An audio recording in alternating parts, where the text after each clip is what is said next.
Welcome to Moonshine Life Group. Enjoy Moonshine Life Recipes. How to make moonshine whiskey fast and tasty. Whiskey has been warming the hearts of cowboys, billionaires, and everyone else for hundreds of years. From the contents of the Moonlight Legends to the best of whiskeys, whiskey is definitely a pleasure for everyone. However, before embarking on your whiskey-making journey, you should be aware that making whiskey at home is illegal under federal law. Federal law states that it is legal to have a distiller, regardless of size, but that it is illegal to distill alcohol unless you have a federal fuel alcohol permit, which would be the one you would request as an individual distiller, or a distillate. Spirits allow, which is what big companies like Jack Daniel's apply for. State laws vary on the subject of distillation and ownership of stills. You should do an internet search for your state's laws before you start distilling your whiskey. Put 5 kilograms of whole corn in a burlap sack. It may seem like a strange thing, but the corn needs to germinate, and placing it in a burlap sack will help in the germination process. Once all the corn is contained in the burlap bag, cover the bag with warm water. You can do this by placing the bag in a bathtub or large, super large, bucket. Place the burlap bag in a dark, warm place. You will need to keep the corn moist for approximately 10 days. Check for sprouts in the corn. When the sprouts grow to a 1/4 inch in length, the corn is ready for the next step in the recipe. Remove the corn from the burlap bag.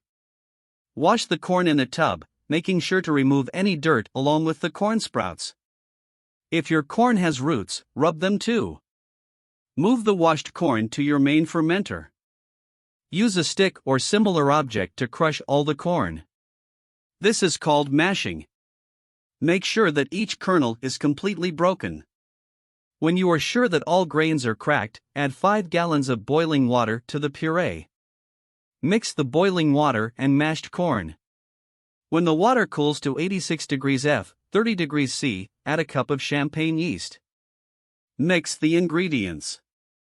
Heat 6 gallons of water to 21.1 degrees Celsius 70 degrees Fahrenheit. When the water reaches the desired temperature, add 7 pounds of rye grains, 2 pounds of barley and 1 pound of malt. Mix all the ingredients together. Increase the temperature while stirring. You will have to constantly stir the mixture. While stirring, increase the temperature of the puree by 5 degrees every 2 minutes. When the temperature reaches 160 degrees Fahrenheit 71.1 degrees Celsius, do not increase it further. Stir the mixture for 2 to 3 hours. You will need to keep the temperature at 160 degrees Fahrenheit 71.1 degrees Celsius for the starch to turn into fermentable sugar and dextrin. This can only be achieved by continuing to stir for 2 to 3 hours. Filter the water and place the puree in the fermenter. Let your puree cool to 70 degrees Fahrenheit 21.1 degrees Celsius. Add 3 grams of yeast and stir the mixture well. Part 2 of 4.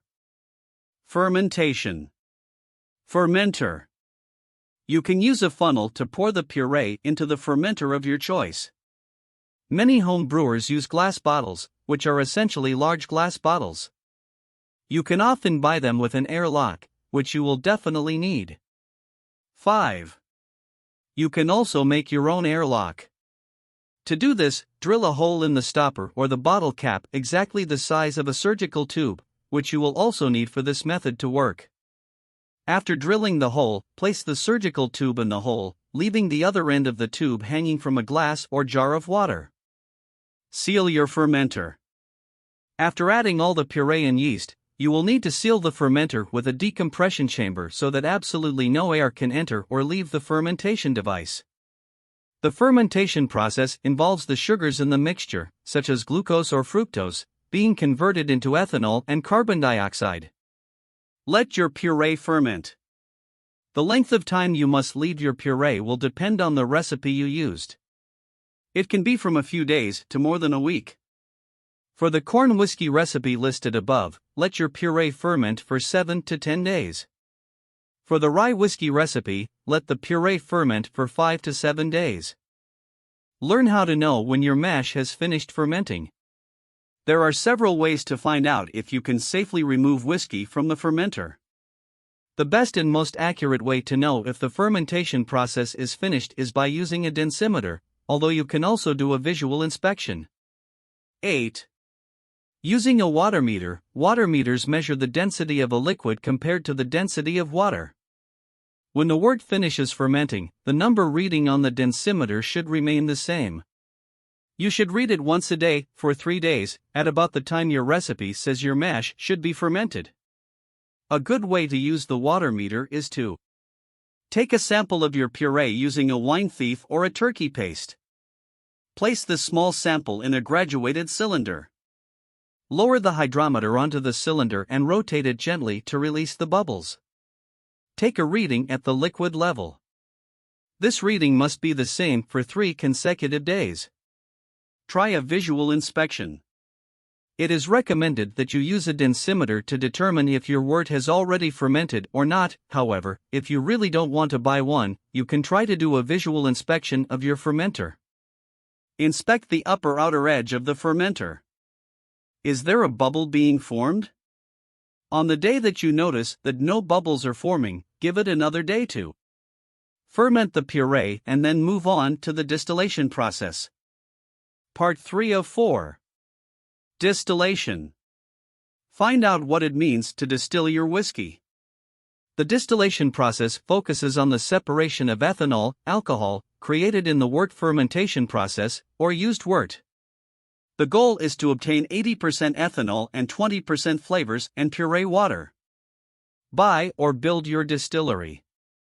For safety reasons, it is generally in your interest to purchase a copper or stainless steel distiller from a distillery company. There are many websites that offer quality photos for purchase. If, however, you prefer to take on the construction project for your own still, you can learn how to do it here. Transfer the fermented wort to the distiller. Fermented wort is referred to as washing.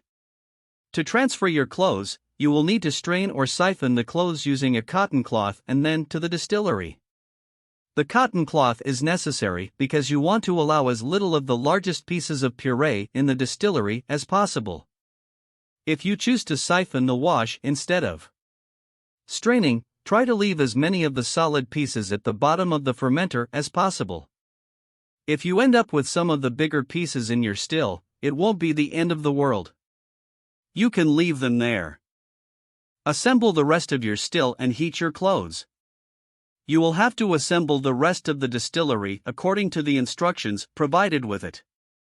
Again, if you made your own and want to consult WikiHow's instructions, click here. Once the rest of the still is in place, slowly warm your clothes.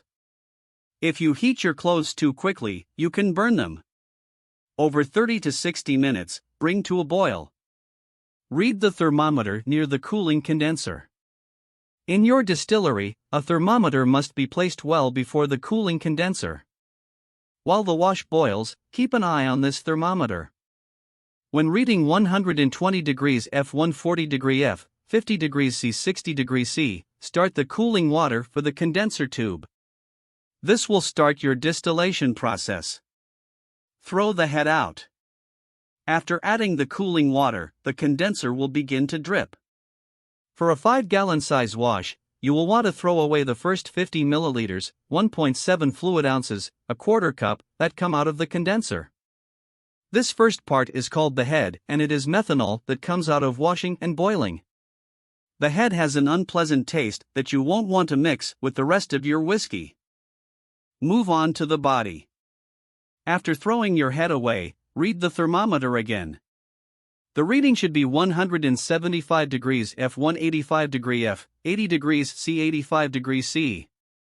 At this point, the distillate that comes out of the distiller is boiling ethanol, or body.